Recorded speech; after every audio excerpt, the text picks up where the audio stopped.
Rounds today. We have got some of Dayton Children's finest speaking, so I want to be sure to give them ample time to present their lecture. Residents, I know you're on your way down. Thank you. I also wanted to put in a plug for the Western Ohio Pediatric Society dinner just real quick. It's coming up Tuesday, October 15th. We've got Joseph Wright, who is the Chief Health Equity Officer and Vice President for Equity Initiatives of the American Academy of Pediatrics. It's a dinner from 6:30 to 8. It is at Dayton Children's Hospital. And I think that we are getting quite a few people that have signed up, but there's still space. So be sure and contact me so that you won't miss this wonderful, wonderful dinner. We're going to go ahead and get started. And the session number for our wonderful, lovely Cloud CME, session 2421.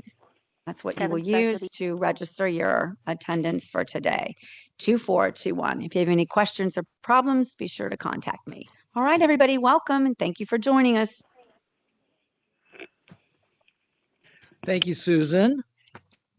For those of you who don't know me, I am Dan Evans. I am the Chief of Pulmonary here at Dayton Children's, and I will be your host for Grand Rounds today. So welcome.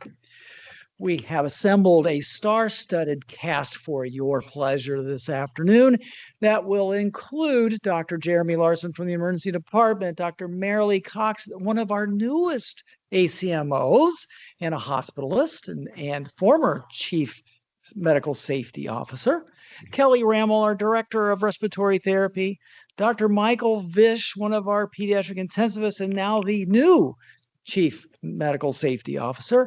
And finally, but not last and not least, is Dr. Velasco, one of our hospitalists. We are in the process of discussing bronchiolitis, and we have just updated the pathway, had a great team that got together, and this is a perfect time to have this discussion because we've got a new updated pathway, and we are now seeing the uptick in RSV positivity rates, which tells us that RSV is coming.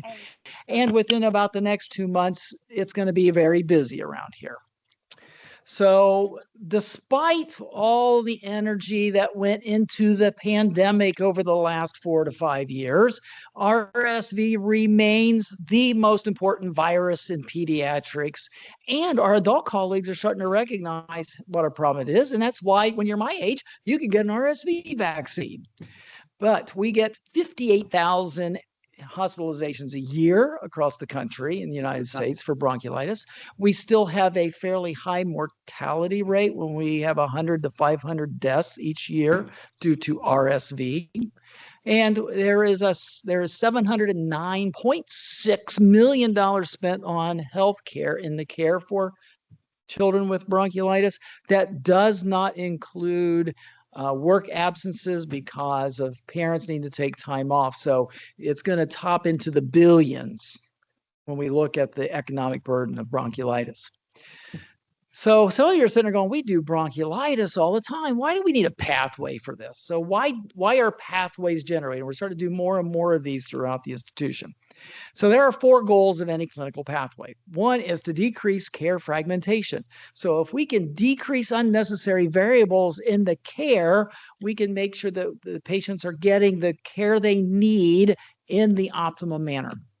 We can optimize cost effectiveness, improve patient throughput, and enhance patient and family education regarding an anticipated treatment course. It provides good communication. You, as a provider at the bedside, if you know this pathway, should be able to talk to the family of this is what's going to happen, and these are things to maybe anticipate so that if they do arise, it's not a shock to them.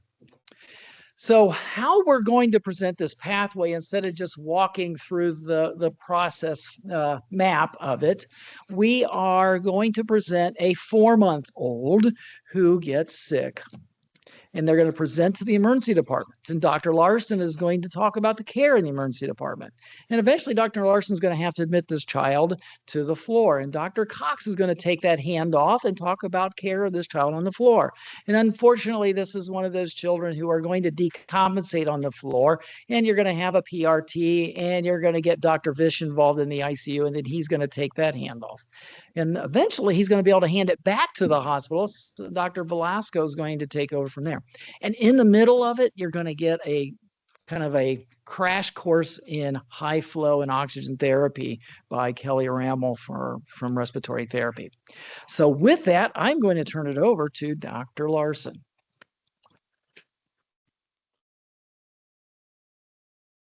Good afternoon. And so I'm going to take the approach from the ER doc. And I couldn't think of a good joke to open up with related to bronchiolitis. So I merely thought I'd tell you why I'm always so anxious and fast talking in the emergency department. And that's because in a pediatric hospital, I have little patients.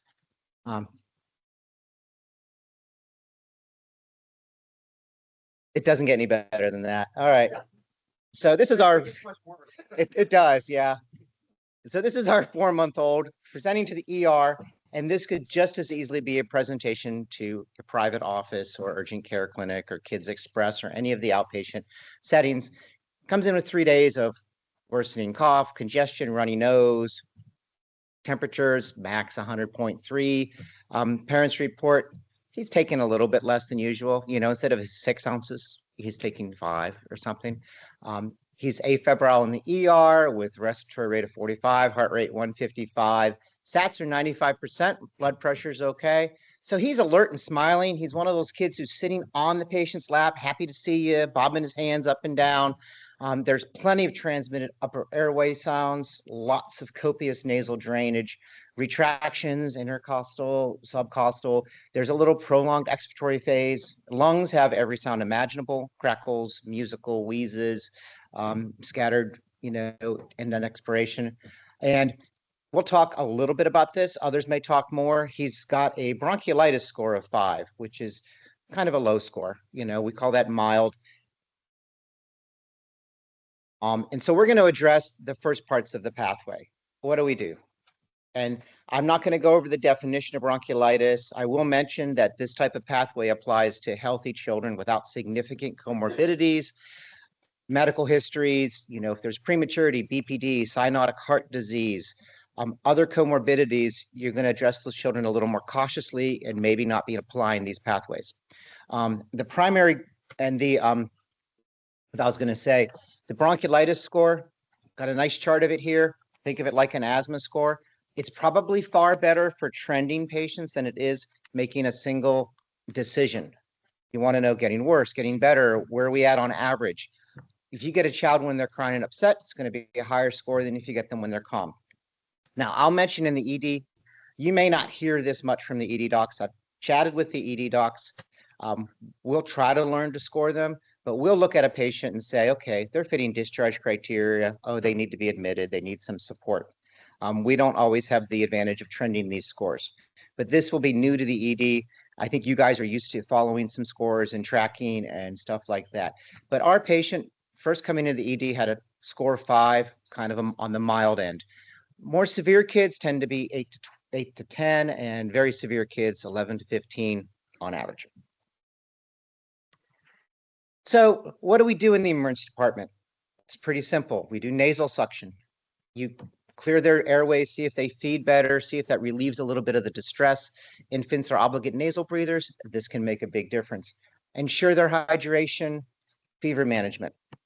You know, that often eases respiratory distress and work of breathing. Personally, I'm a fan of the anterior nasal suction, the big yellow BBG devices. Okay.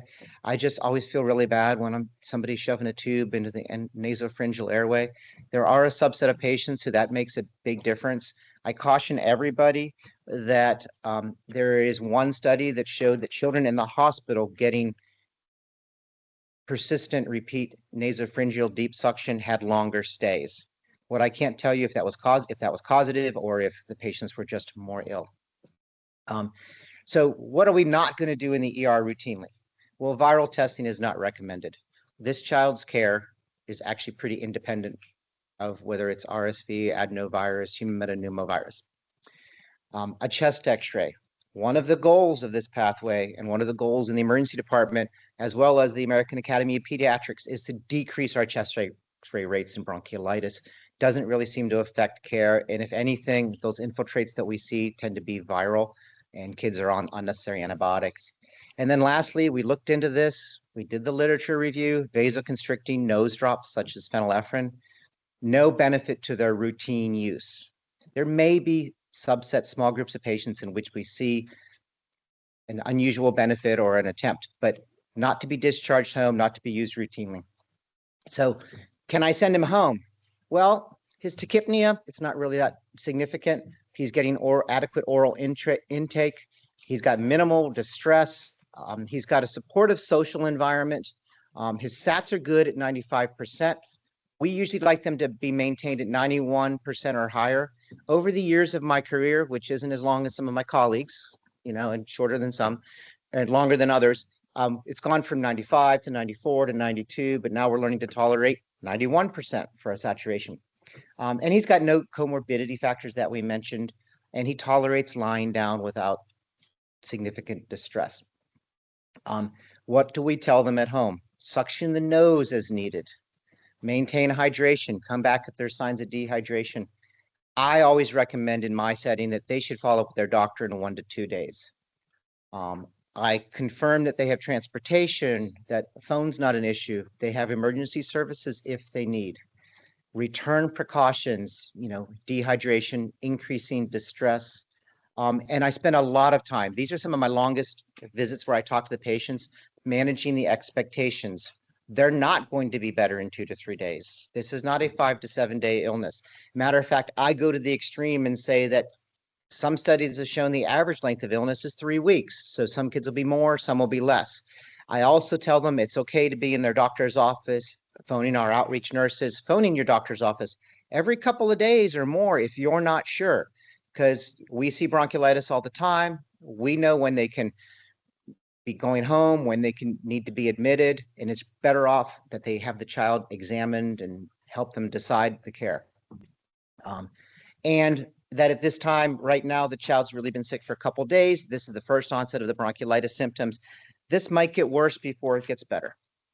So they happily agree to go home, follow up, everything's good. And then, just like happens to me about several times a week during bronchiolitis season, the following day, the patients come back. And so one of my partners comes up and says, hey, you know that bronchiolitis patient you saw yesterday? Okay, great. He's back. Okay. And you feel this, man, what did I do wrong? And then you have to remember that this is bronchiolitis. They do come back. He's not in the critical care room getting intubated, so we're good. Your parents listen to my instructions. Parents are reporting appetite worsening, decreasing urine output. Now they say there's some grunting noises and wheezing noises when he breathes. He's not quite as happy as he was before. Temperatures are up a little bit. This time he's 100.4 rectally. Heart rate's 175. Respiratory rate has gone up to 58 in the ER. And now he's got a consistent saturation of 90% on room air. Still got good color. He's pink, good cap refill, alert. Now we have 3 types of retractions: intercostal, subcostal, a few abdominal retractions with abdominal muscle use. I can hear the wheeze from the doorway. He's got diffuse crackles and fair air movement. So this time, looking at his increasing respiratory rate, cap refill, oxygen saturation, retractions, a few points have gone up in his bronchiolitis score. So now he's getting a score of 8, which puts him into the moderate category. So this progression, this coming back the next day, 2 days later, this is normal for bronchiolitis. This is why we spend the time explaining what they need to come back for, making sure they know that they are free to call their doctor and come back. And this means they followed your instructions, which we're very happy about. So we're going to cover some of the additional things we do in the ER. We're going to do suction again. We're going to maybe put them on some oxygen. As the pathway progresses, this is the second part. What's next? I can't read that, so I'm not going to read it to you, and I wouldn't read it to you anyway. That's your homework. So in the ED, again, he gets nasal suction. We His temperature's up a little bit, 100.4, so we give him some antipyretics, some Tylenol. Look at his hydration. He seems to be doing okay right now. The question is, how's his intake going to be? How's his work of breathing going to affect his intake? His oxygen saturation is a little low, so we're going to put him on some nasal cannula oxygen. If we were to see his oxygen doesn't improve with nasal cannula, or if he's on a higher rate of nasal cannula for a 4-month-old, such as 1 or 2 liters, we would consider high flow at that time for support. Fortunately, he does well with 1/2 liter. His respiratory distress has worsened over the last couple of days. His intake suboptimal, so it's time for him to get admitted, okay? The other thing we have to tell the parents about and warn in the ER, he's not at the peak of illness. Part of the reason we're admitting him is we've seen a deterioration over 24 hours. We may see further change over the next couple of days, okay? So in our pathway, if they're being admitted, we are considering focused viral testing just to assist the decisions in the hospital setting. Could there be COVID? Could there be influenza? RSV for epidemiologic and isolation purposes. And then other lab work, it's generally not indicated. You know, you can tell if a child is dehydrated and needs IV fluids based on physical exam in most cases. CBCs, blood cultures with a recognizable viral illness don't impact care all that much. Now, the question that some people can ask me is this child going to get IV fluids? This child's on the younger side. His appetite's gone down. He's only the 3rd or 4th day of illness. I would probably put an IV in place, have one for the floor. If he was further in his illness, I didn't think he was going to get a lot worse, or he was a little bit older, I might hold on the IV and give the floor physicians the options for NG feeds. But that's a discussion that we'll have with our inpatient service. What are they comfortable with? It also depends upon the resources. Who up there's good at IVs this day? Is it easier to get IVs in the ER? Okay. Last thing I want to mention, 2 ER visits here. We haven't given any albuterol. Oh my God, what are we missing? Well, albuterol doesn't have any significant effect. If anything, if I'd given albuterol on the first visit, his oxygen saturation would have dropped, his heart rate would have gone up, he might have gotten irritable, and I might have admitted him a day earlier. So it's not routinely recommended. In individual discussions of patients, we may be talking about who we might try this on, who we might try a steroid on as they're older, showing recurrent episodes. But at that point, we're probably not talking about pure bronchiolitis. And I think I'm going to pass this off to the inpatient service. That's how we're doing it. All right. So now hospital care. So, you know, for bronchiolitis, we've been through this path multiple years, lots of research. This is one of the most researched illnesses in pediatrics. And in the end, what have we come down to? It's supportive care. Supportive care, supportive care, supportive care. So it's providing that airway clearance with suctioning. Absolutely agreed with what Dr. Larson said. Being mindful of NP suctioning is really important because you can get increased swelling of the nasal passages if you're frequently using NP suctioning, which can make it harder for kids to breathe. So we prefer BBG suctioning as our primary route of suctioning, using NP suctioning when we absolutely need to. Providing that oxygen support, and we're going to go a little bit further into that, hydration and nutrition. And so thanks for setting me up. I will talk a little bit more about IV and NG and that fever management as needed. I think the important part about fever, something that we do in hospitals, right? We are fever phobic, right? We want to get rid of every single fever. In bronchiolitis, there's a place for that because the tachypnea that can happen with fevers can further muddy the picture in terms of how much is the actual disease that's going on in their lungs versus a response to the fever. But we also know literature is showing that aggressive fever management actually can add to length of stay. So there's a balance between managing those fevers, trying to keep them afebrile all the time versus allowing the body to fight the infection, which fever is one of the ways that we fight infections. Viruses, bacteria do not work as well. Our immune system works better when we're warmer. So allowing maybe a low-grade fever is okay, as long as we're not seeing a lot of tachypnea with that. And then I think it's really important on day one, when you're having that H&P discussion with a family, is to start setting those expectations as they do in the ER. What is this hospitalization going to look like? What are we looking for during the time that they're here? And so I start right away talking about what those discharge criteria are right up front. I even will put it right up on their communication board with little check marks, but I also tell them the nature of bronchiolitis is very much like a roller coaster. And so there may be times when we think we're almost there, and then all of a sudden they take that downhill slide again. And so it's really important to set those expectations up front for a family so that they're prepared. The average length of stay for kids who get admitted is about 2 to 3 days. Some get out of here sooner, some stay longer. And it's really, really important to start setting that expectation right up front. So IVs versus NGs.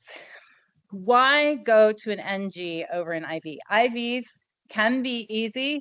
However, if you think about a dehydrated infant who has little tiny veins, getting an IV in those tiny veins can sometimes be a real challenge and not able to be done on the first, second, third, etc. stick.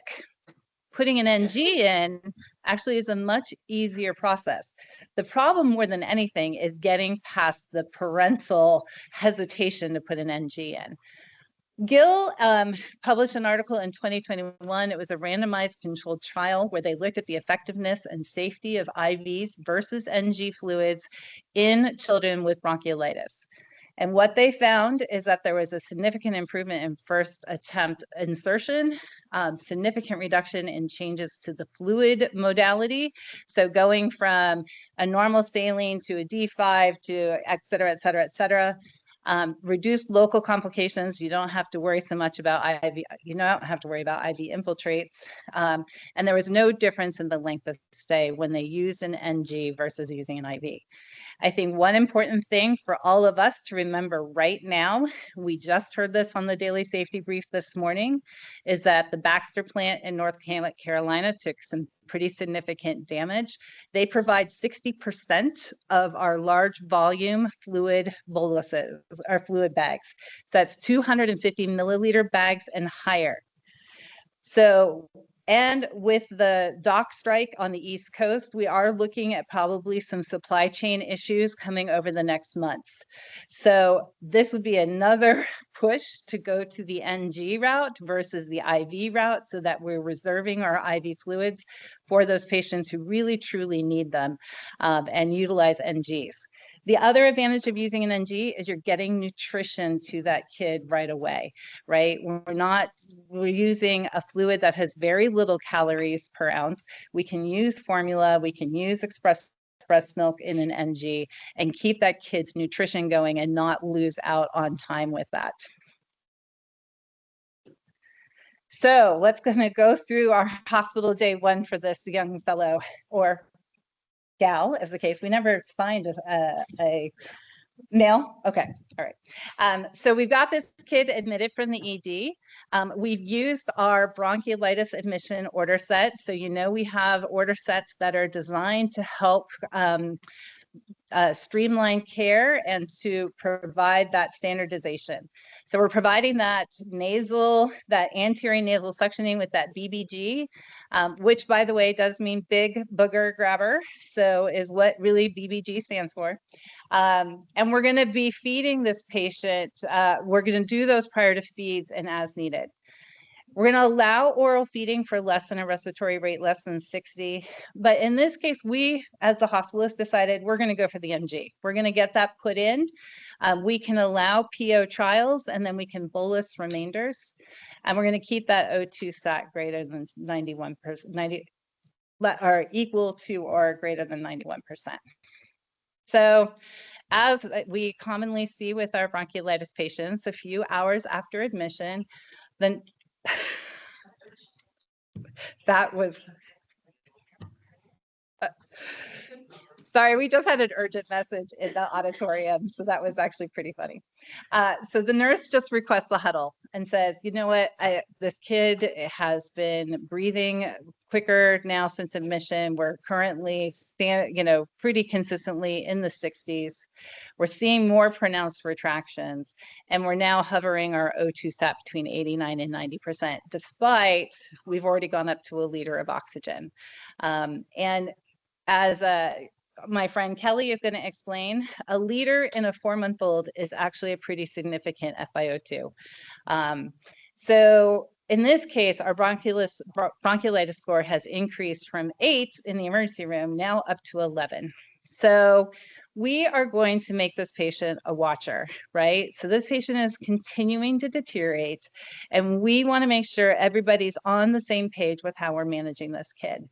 So the first thing we're going to do is we're going to increase our airway clearance. We're going to increase, instead of just doing after feeds and as needed, we're going to go up to every 2 hours standardly, using that NP suctioning as needed if we're not getting an appropriate amount with the BBG. And we're going to go ahead and start our high flow. In this case, lots of different ways to skin this cat. I think there's some advantage to going ahead and starting at your max levels and bringing them down. We can leave this kid on the floor on their max settings. If they're going to need higher, then we're going to need to talk to our ICU friends. We're going to make this kid an MPO at this point. So we're going to hold on, we can continue some bolus feedings if we want, but we're not going to allow them to oral feed. And then again, continue to address those fevers. So we're going to do our reassessment. Remember, when we're watcher status, we are coming back. We are determining what we expect to see happen with our patient. And we're going to come back and reassess. So we come back and reassess this patient in 2 hours. And at this point now, their aeration is poor. It's gone from fair to poor. They're beginning to be more sleepy, right? We're having a harder time waking them up. So again, remember, that is a change in their level of consciousness.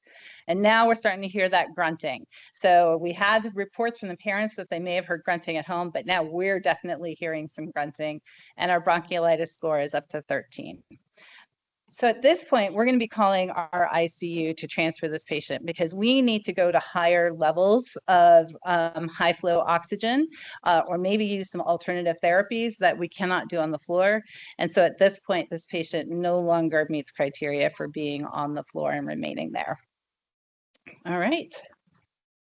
So from a situation awareness standpoint, just a reminder about watcher status if you're unfamiliar with this. This is a tool, the tool of situation awareness is designed to help develop shared mental models and foster shared decision making. So we utilize huddles, we utilize standardized communication in our note templates to help really streamline that communication. And then we also have the ability to make sure that other units can also easily see where we have patients who are deteriorating. So that ability, just with simple clicks, to be able to see where all of our watchers are or where all of our high-risk situation patients are. So it's a way to help improve system awareness. We do, again, expect those time-bound plans. When are you coming back to see this kid? Not just what am I doing, but when am I coming back? What do I expect that outcome to be? And then what's my plan B? What am I going to do if this kid is not meeting the expectations that I have laid out? And then again, remember, for us, that term watcher means that they are medically deteriorating. And so these are kids that we are coming and checking on fairly frequently to make sure that we've got them either stabilized, improving, or we're making that decision that they need to probably go see our friends in the ICU. So I'm going to invite Kelly up to share with us a little bit about our different oxygen therapies. Thank you.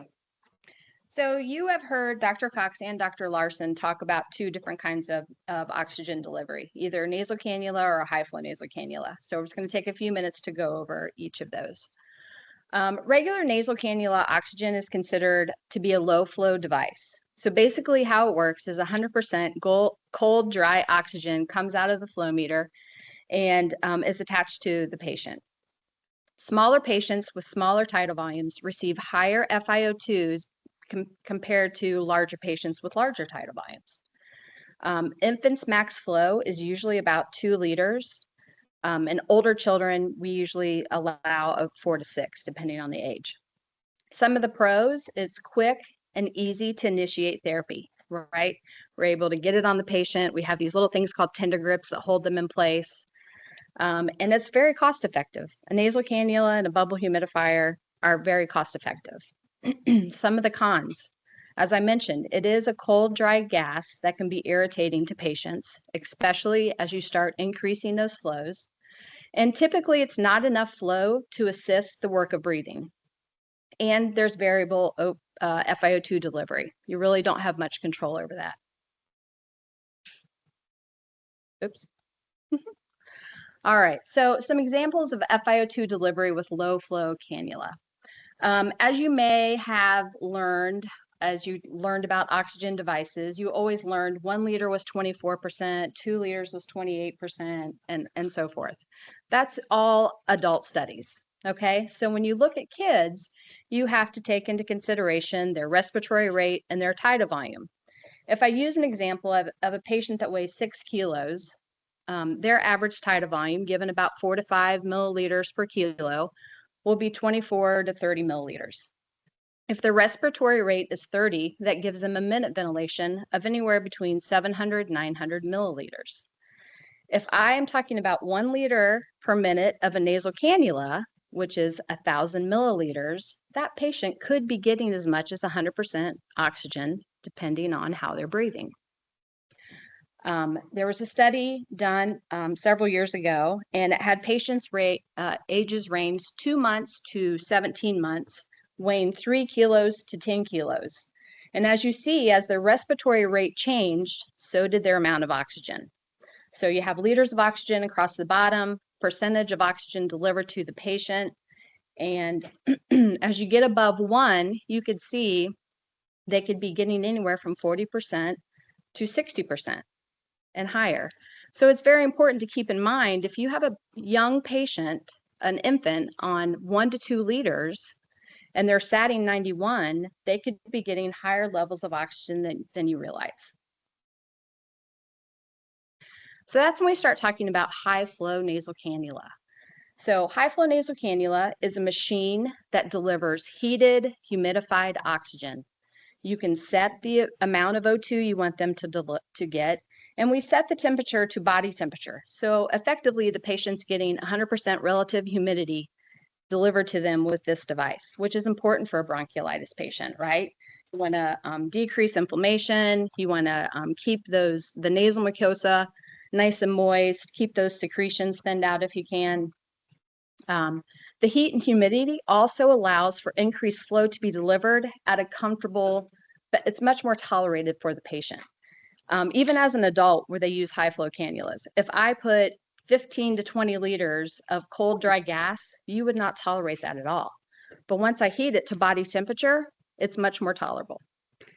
So the advantage of the increased flow, you decrease dead space by meeting inspiratory demands. Yeah, calculate with PD pools. You because can deliver some expiratory pressures. Oh, I think there's somebody on the phone that's not muted. Thank you.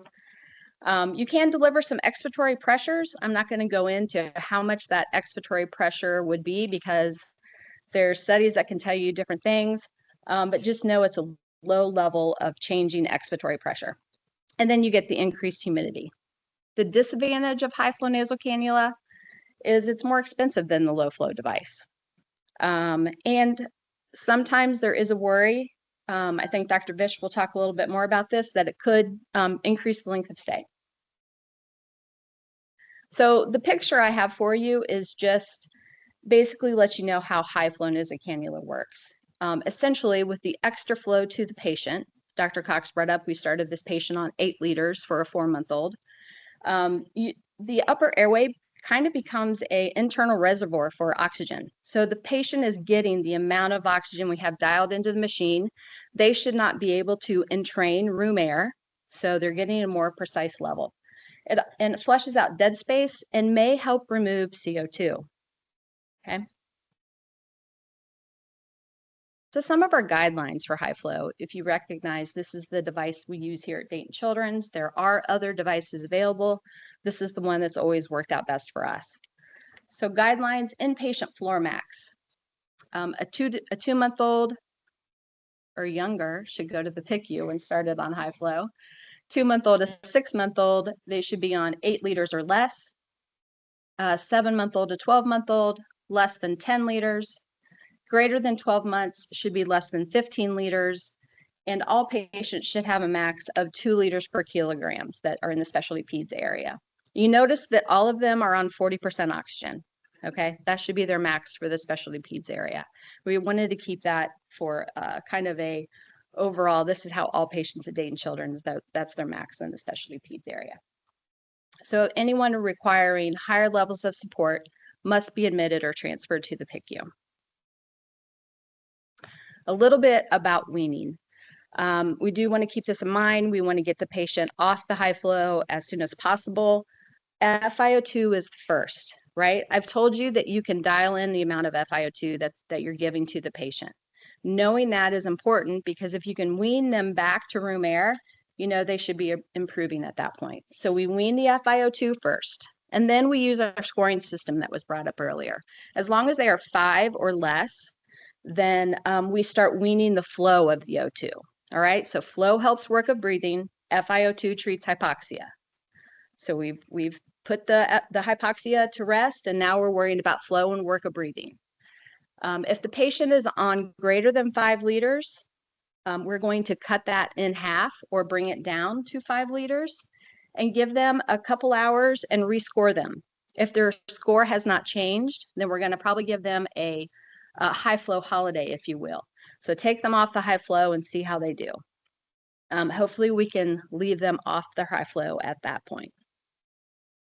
If they do have an increase in score, we can kind of decide, do we want to put them on just a little bit? What changed? Was it their work of breathing? Are they more hypoxic? Can we just put them back on a regular cannula and get away with it? Or do we think they need their high flow back? And then I think I will turn it over to Dr. Vish.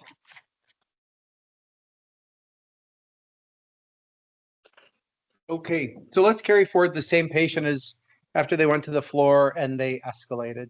So supportive measures have been instituted, fever control when appropriate, suctioning, the anterior nasal suctioning, I couldn't agree more. Although it's very satisfying to go down the nair with a long suction catheter and come up with something that repeated in the nose irritation can cause more swelling and more distress for an obligate nasal breather. So this patient was transferred to the ICU. High flow, after high flow was increased beyond or up to or beyond the 2 ml, 2 liter per kilo per minute. We started on some scheduled acetaminophen for comfort and fever control, and an albuterol trial was completed. So let's talk about that for a quick second. So the data, after looking at it over and over, is albuterol doesn't help for bronchiolitis. That doesn't mean that it doesn't help for every patient with some sort of wheezing. So there's been modalities looked at in large randomized trials, albuterol, racemic epinephrine, and occasionally I'll get a patient who does respond, but you always have to be really objective about this. If you've ever taken albuterol yourself, there's a lot of medications you take. You take a Nexium tablet, you don't feel any different. You don't feel any different that day. You take an albuterol nab and you do feel different, right? You feel tachycardic, you feel tachypnic, you wake up a little bit, your drive to breathe increases, it makes you hypermetabolic, but you can't confuse that with did this help aeration? So if you ever do try a bronchodilator, either albuterol or racemic epinephrine, not racemic epinephrine with the idea of subglottic stenosis or croup, but as a bronchodilator effect, you always have to be very objective. Did this change anything with the patient's management? And so sometimes we will try a bronchodilator trial with that. Sometimes I do wonder if that really just hydrates mucus in the lower airways and such too, but it didn't work, so we didn't continue it with this patient. And because of the distress, as Dr. Cox had said, we continue to hold NG feeds, and an IV was started, and we tried some fluid. So after placing the patient on high flow and getting them settled, we tried a decrease in the high flow to see if there was some irritability. I would say there's a decent percentage of patients, maybe 1 in 5, that when I get to the ICU, Sometimes the high flow helps, and sometimes it irritates them. Having a lot of air blowing up your nose, it's surprising how comfortable high flow is compared to regular cannula. I tried both of them when high flow was first hitting the market, and I was pretty surprised how much more comfortable heated humidified air is going in through your nostrils. But sometimes I actually turn flow down on patients in the ICU. And if they're not worse, or they're maybe a little bit better, especially as after the fever comes down, we will leave them there. So more is not necessarily better with high flow. But in this patient, they are continuing to be very tachypnic with respiratory rates in the 70s and 80s, nasal flaring, head bobbing, subcostal retractions, and my favorite marker, unwillingness to take a pacifier. I personally would like to modify a bronchiolitis score to include pacifier in there, because I've yet to see a baby taking a pacifier who just falls apart from their bronchiolitis. But that is a warning sign to me if the baby normally takes a pacifier and they just won't take it as a marker of irritability. So this patient, additional testing, we got an x-ray, scattered areas of atelectasis and hyperinflation. Did that x-ray change my management? No. What am I looking for? I'm looking for a focal consolidation that might prompt me to start antibiotics, or I'm looking for a pneumothorax. And that's kind of what I'm looking for. There's always the occasional cardiac surprise that I'm looking for there. We also got a blood gas on this baby just to see how well the patient is ventilating. And we have a PCO2 of 55 with a pH of 7.25. So a little bit of a pure respiratory acidosis that's in there with this patient. And that's on the current level support. So I need to do more. So the next steps that we did is we placed this patient on a little bit of mild sedation called dexmedetomidine, or Precedex. This has been an agent that's been around really commercially being used, started out mostly in adults, but it's been around for 20 years. It is a central acting alpha-2 agonist. So what does that mean? It's kind of like clonidine. So it's a mild sedative without a lot of respiratory suppression. Its biggest side effect is bradycardia, and it's given through a peripheral IV. And the idea of doing a continuous infusion of the sedative is just to relax a baby a little bit without sedating their drive to breathe, and to keep them cooperative with their medical devices, maybe slow down their or decrease their agitation so they have a little more coordinated breathing, coughing, kind of break that cycle. And it does help. In fact, Dr. Venkatraman in her fellowship did a paper looking at or participated in a research study and a publication with Precedex and high flow nasal cannula. A lot of people have looked at it. Does it make patients all better? No, but does it help keep them cooperative with keeping their device on and not having to use other sedatives? It does, and it's made a big difference in the way that I care for babies. So after doing these things, I monitor for ongoing decline, possible need for intubation if the patient can't protect their airway, they're having bradycardic spells or apneic spells, or just if they're starting to tire out.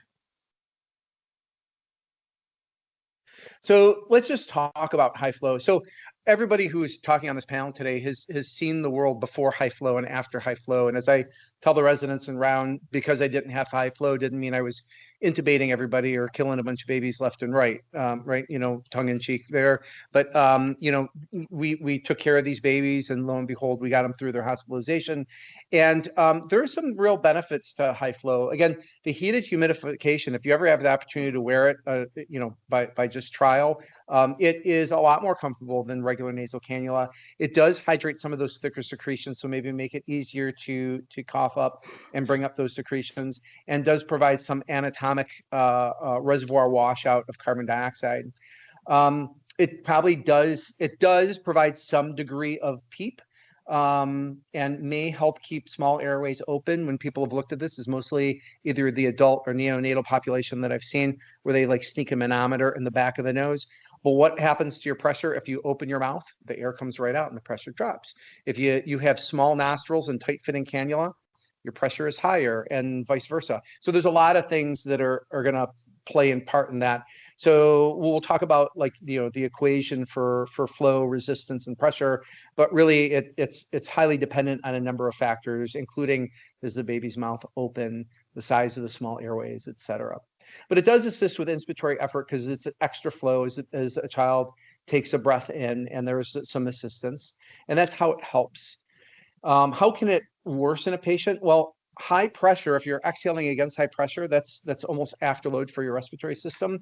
So it can, at high levels, be difficult to exhale against. And that's usually not so much of an issue with lower moderate amounts of high flow. It can be irritating. So a lot of air through your nose, it can be hard to eat. It can be irritating to a child, and anything that irritates a child can cause worsening dyspnea, and also causing gastric distension from swallowing all that air that goes in there. It's really important to eliminate other factors like fever. Is the baby's belly full? Sometimes we decompress the belly, but usually just stopping feeds is enough, and just watching carefully for response, either improvement or worsen. And as the slide says, more does not always mean better. So one of the missteps I see with bronchiolitis is the child's not getting better, turn it up higher, turn it up higher, turn it up higher. And I would say in infants, I rarely go above 14 liters on my babies. And higher than that generally doesn't make much difference. And I'll usually think about doing something different. So again, when high flow came out, we didn't know, hey, is this going to revolutionize bronchiolitis? And 2 multi-center trials, these are large trials, so about 1,500 patients in both of them. And if you look at a lot of pediatric studies, oftentimes we'll see, because our populations are so heterogeneous and our disease processes are too, you don't see 1,500 patients in reviews of things. But in things like DKA, which we see a lot of, and bronchiolitis, you'll sometimes see bigger studies like these do. And the patient populations are different in both of these. But the one on the left is New England Journal of Medicine from 2018, multi-center randomized controlled trial that looked at the use of bronchiolitis outside of the ICU. And there was a decrease in the escalation to ICU versus the standard group not using high flow nasal cannula in patients with bronchiolitis. But interesting, no difference in hospital stay. Same author. Sometimes people, get into their field and they publish. Also in JAMA, so a really well published individual. Again, 1,500 patients. These are older for acute hypoxemic respiratory failure using either high flow or standard care. And you'll see in this one, about 12% of high flow patients escalated to the ICU versus 7% in the standard group. Now, why is that? There's a lot of speculation in that. Does high flow make you worse? Does it just raise the level of alertness on taking care of those patients? Length of stay for high flow is certainly longer, and this gets into the weaning protocol that Kelly had mentioned about weaning high flow and reassessing your patient and dropping the high flow to see if they're okay. But what is the take home with this? High flow does help in some individuals. It might help across the board with some individuals, but certainly one take home point from high flow is it increases length of stay, which that's where you guys really have to stay vigilant about weaning. So don't be one of those, as I tell people, and this is in the ICU, so I can only speak for my own environment, but I always tell the residents, don't be one of those people that weans by 1 or 2 liters and let's go back and check them in 12 hours. That protocol that, or that guideline that Kelly had shown has been used at other institutions. And I've seen the guidelines from Cincinnati Children's and Colorado Children's and a lot of places, and they're all kind of similar on how they do things, up to 2 liters, and then above that escalation to ICU. And the weaning protocols are often, if the patient shows stability, wean it by 50%. If somebody decompensates from weaning high flow by 50%, they're pretty fragile to begin with, and most patients are going to tolerate that just fine. So don't worry about quote unquote breaking a patient if you wean their high flow for a trial. What else do I have if high flow is not working? Well, I just said that I don't go up that much higher than about 14 liters for most of my babies with this. In teenagers or adolescents, it's a little bit different if I'm using it for pneumonia. But just remember, there's different modalities that we can use: high flow, CPAP, non-invasive.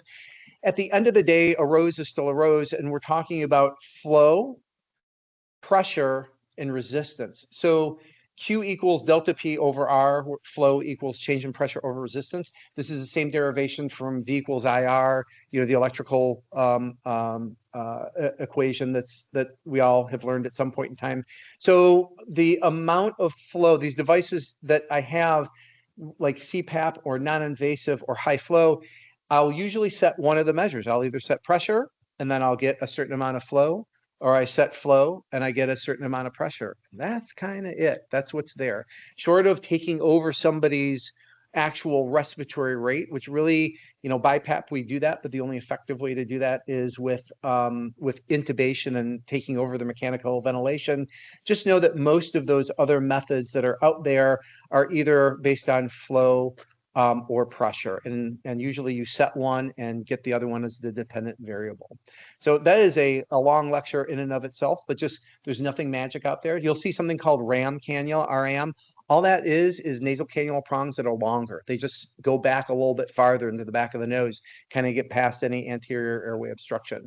There are tighter fitting masks that sometimes are a little more effective with some patients. And then adding the little bit of sedative, like I talked about, Precedex is a common thing that we'll do with a lot of patients who are not intubated, or even if they're intubated.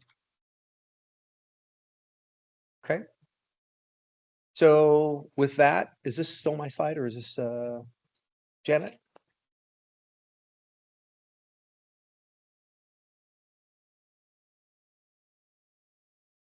All right, so transfer back to the floor. The ICU does a good job of both doing the acute phase, weaning down quickly, and sending them back.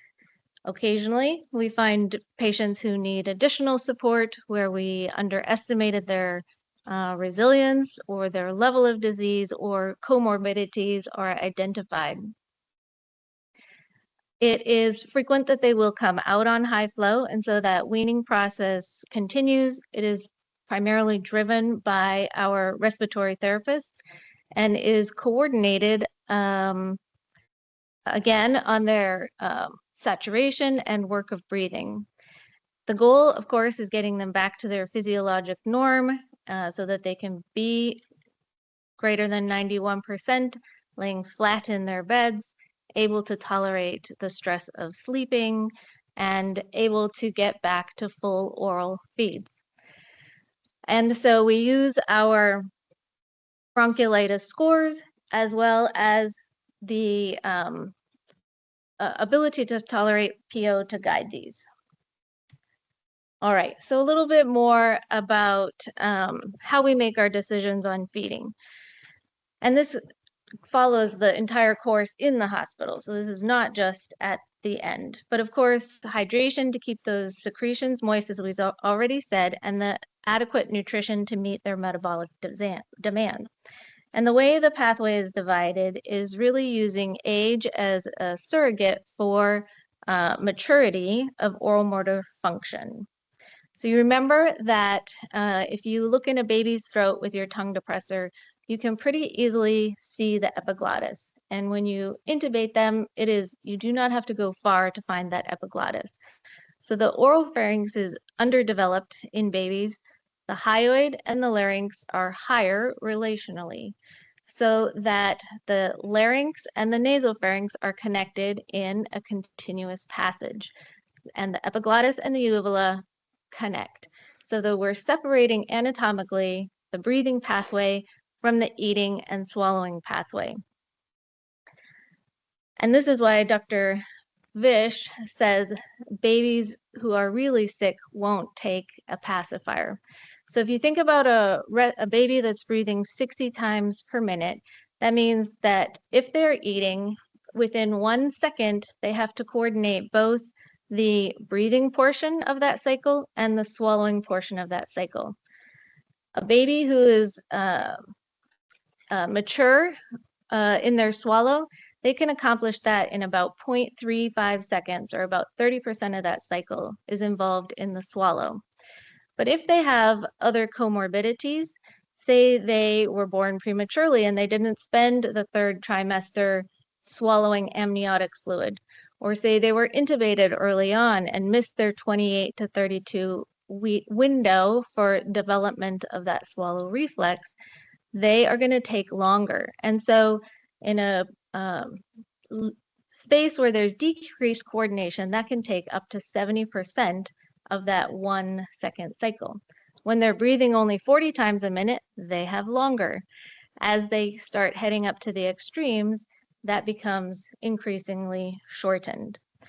And then also, this is where the role, I think, temptation to deep suction is, because sometimes they get really much more comfortable if you can clear out that mucus plug that's obstructing their airway. But the more times we do it, the more complications we cause. So it's a delicate balance. In general, we also notice, so respiratory rate, anatomy, and then reflexive suck. So somewhere 0 to 3 months, babies suck reflexively. Again, if you put a pacifier in, they will suck.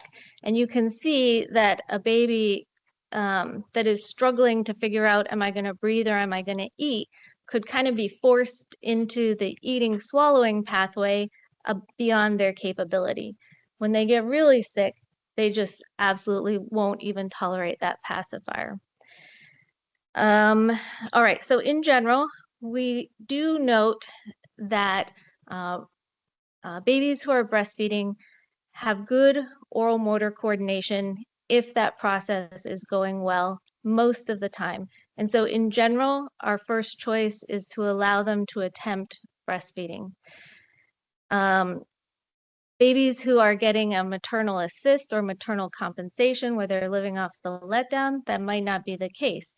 And so, as Dr. Cox talked about, a brief period of MPO as high flow is titrated, and then we want somebody there to watch a feed and evaluate, particularly in that 0 to 6 month range. That can be speech therapy if they're present, and that will give us a fantastic evaluation. It could be a physician, APP, or the nurses have great experience with this and have valuable insight that they provide. Let's see. So I think we're, oh, sorry, there's the picture. So in general, we have this Goldilocks approach where we're really trying to find the right level of support for both the somewhat standardized bell curve of illness and then the variables of each specific little person that we are taking care of. We talked about the average length of stay, 1 to 3 days. So about 40% of our patients are here 1 to 3 days. 20 to 25% are gone in less than 24 hours. 25% here 4 to 7 days, and about 10 or 15% are here more than 7 days. So again, the bronchiolitis pathway is targeted to the term baby, corrected gestational age greater than 40, and no comorbidities. And so we all have to be flexible, and sometimes our bedside huddles are most helpful in helping us figure out what's the maturity of our baby and what pathway are they on. We talked about returning to normal physiology. We talked about opportunity to diagnose underlying comorbidities that we did not previously note were there, and none of this happens without teamwork. And then finally, we're always looking for opportunity care prior to discharge, vaccinations that are missing, subspecialty follow-up that was recommended at NICU discharge that just kind of fell out of parents' radar, and reconnecting with primary care providers. In general, we try to get them back to their medical home within 2 to 3 days. And again, just like from the ER stay, really careful return precautions for that very small percent that are still going to have unrecognized problems. For those who can't quite come off their oxygen or can't quite get back to feeds, our pulmonology and sleep medicine teams help us with bridging therapy, GI for following that NG, bridging therapy for the next couple of weeks until they can have enough time to complete that full, potentially 3-week course of illness that Dr. Larson talked about. Using our bronchiolitis system helps us to provide standardized care to identify and address bias throughout our care as it comes up. And debriefing, a wonderful 15-member panel of the bronchiolitis working group who meets year-round, working to continually finesse these guidelines to provide a safe and standardized approach for bronchiolitis seasons. Can't wait. It's coming. My first IC RSV bronchiolitis.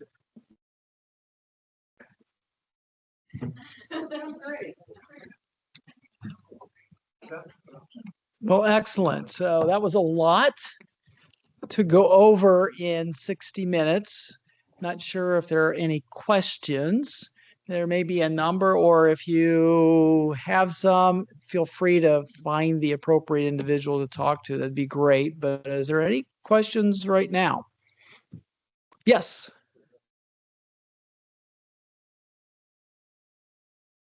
Just I have all the experts I'm trying to ask. I don't have the for that age guideline.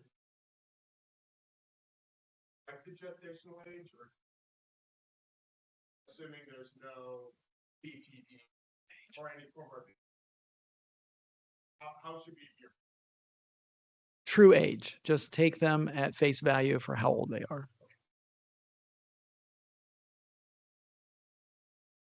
Great question, though. Yes, Jane.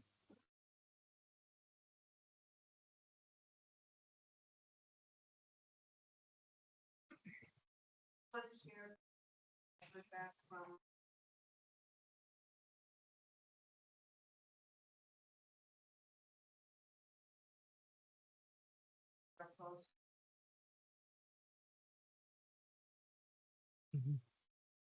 RSV rate last week was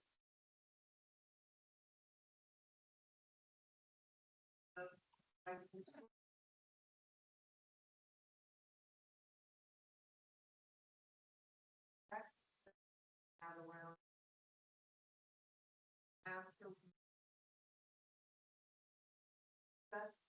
I'm gonna put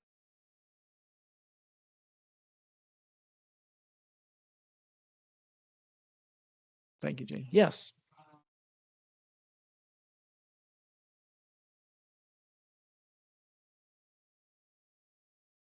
Just be emailed out and this like It'll be on focus, just like any other clinical pathway will be. And so the order sets will be updated, are updated. So it's all ready for you to use. Oh, the presentation. I'm sorry. Yeah.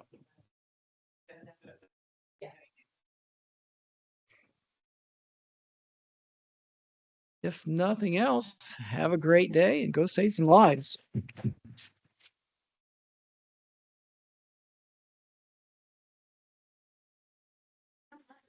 And we got it done. I can't believe it.